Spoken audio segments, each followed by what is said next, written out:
Talaga naman nakaka-good vibe. Salamat, partner. Salamat po sa bumubuo ng Lyceum of the Philippines, Cavite.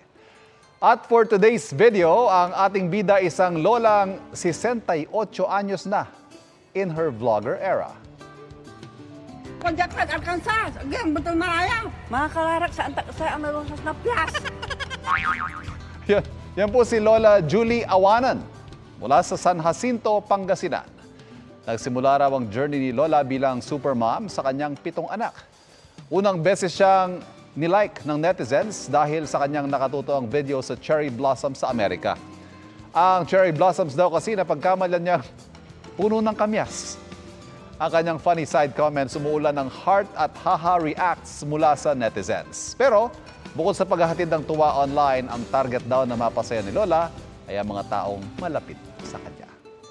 Mga kapuso, patuloy na tumutok sa mga balita. Mag-subscribe sa GMA Integrated News sa YouTube. Sa mga kapuso abroad, samahan niyo kami sa GMA Pinoy TV at www.gmanews.tv.